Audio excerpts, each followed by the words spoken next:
Guys, আজকে তোমাদের মাঝে আমি শেয়ার করতে চলেছি সম্পূর্ণ নিরামিষ পদ্ধতিতে তৈরি করেছি আমার এই রেসিপি। আজকের রেসিপি হচ্ছে সয়াবিনের বিরিয়ানি। সম্পূর্ণ নতুন পদ্ধতিতে আমি করেছি। এর স্বাদ কিন্তু সম্পূর্ণই ভিন্ন। আগে কখনোই তোমরা এভাবে এই রেসিপি কখনোই খাওনি। তো আমি কিভাবে এই দুর্দান্ত রেসিপি তৈরি করেছি অবশ্যই দেখতে থাকো, আর কেউ ভিডিওটা স্কিপ করো না। চলো দেখে নেওয়া যাক আমি কিভাবে এই রেসিপিটা তৈরি করেছি। দেখো বন্ধুরা, আমি এখানে পোলাও চাল ভিজিয়ে রেখেছি 1 ঘন্টার জন্য। তো আমার পোলাও চাল দেখো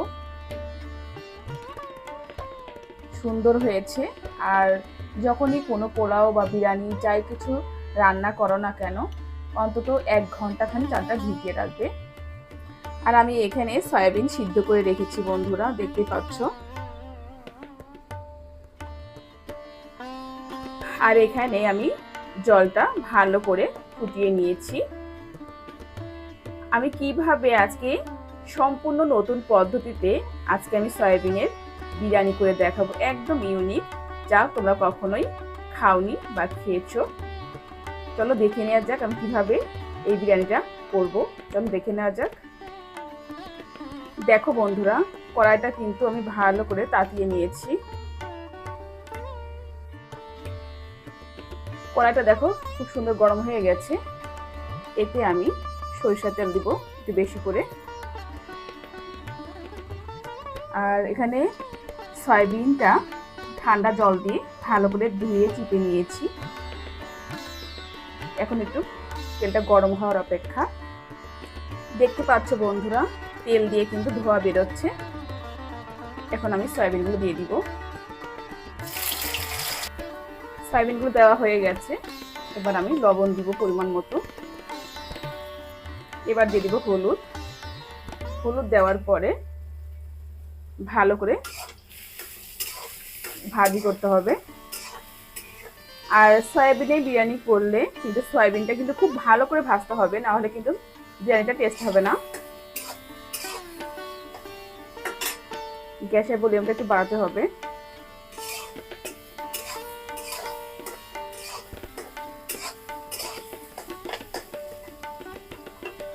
ফিরে আসছি ভাজা হওয়ার পরে বন্ধুরা। দেখো বন্ধুরা, সয়াবিনটা কিন্তু আমার ভাজা হয়ে গেছে, একদম ব্রাউন কালার হয়ে গেছে।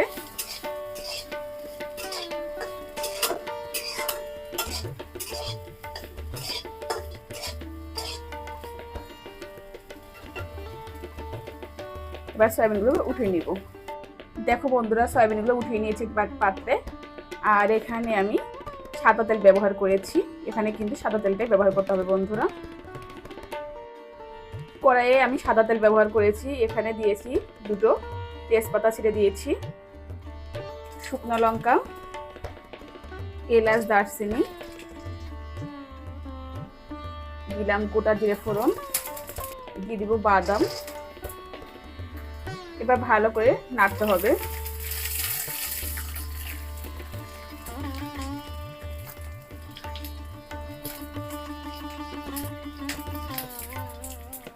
এবার দিব কিশমিশ।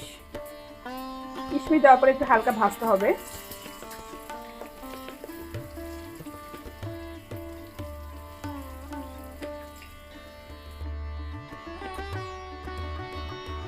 দেখো পোড়া চালগুলো আমার দেওয়া হয়ে গেছে। আমি অফলাইনে দিয়েছি বন্ধুরা। এখন ভালো করে ফ্রাই করে নিতে হবে।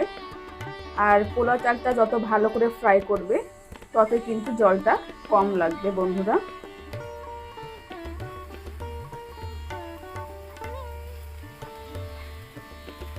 আর আমি আগে কিন্তু লবণটা ব্যবহার করব না, লবণটা একটু পরে ব্যবহার করব।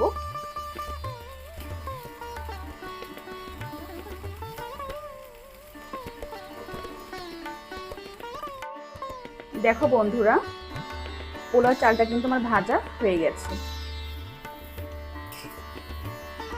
দেখতে পাচ্ছ একদম সুন্দর হয়েছে, একদম ঝরঝরে।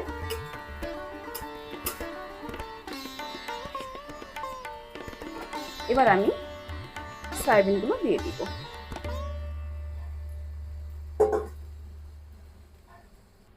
দেখো বন্ধুরা, সয়াবিন এবং চালটার সাথে ভালো করে মিশিয়ে দিয়েছি বন্ধুরা, দেখতেই পাচ্ছ কতটা সুন্দর লাগছে দেখতে, দেখতে পাচ্ছ।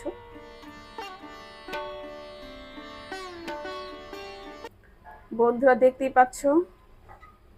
এবার আমি হিং দিয়ে দিব।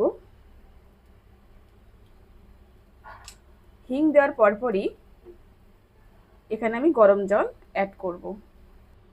বন্ধুরা আমি কিন্তু জলটা দিয়ে দিয়েছি। এবার দেব পরিমাণ মতো লবণ।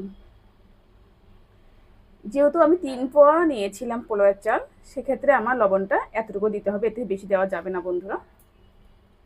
লবণ দেওয়ার পরে ভালো করে মিশিয়ে দিতে হবে। আর দেখতে পাচ্ছ খুব বেশি কিন্তু জলটা দেইনি বন্ধুরা। এখন বলক ওঠার অপেক্ষা করতে হবে। বন্ধুরা যখন হালকা একটু বলক আসবে তখনই আমি ঢেকে দিব 5 মিনিটের জন্য।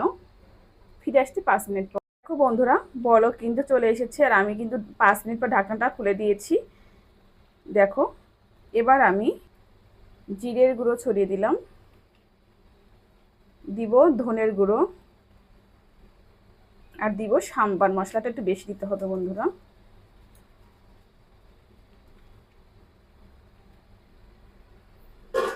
ভালো করে মিশিয়ে দিতে হবে।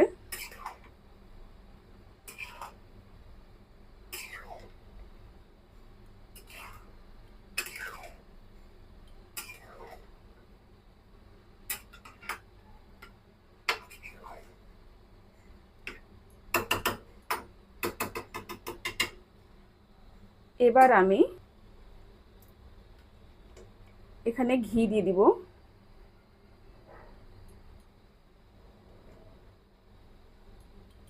ঘিটা একটু বেশি দিতে হবে কিন্তু। ঘি দেওয়ার পরে ভালো করে মিশিয়ে দিতে হবে বন্ধুরা।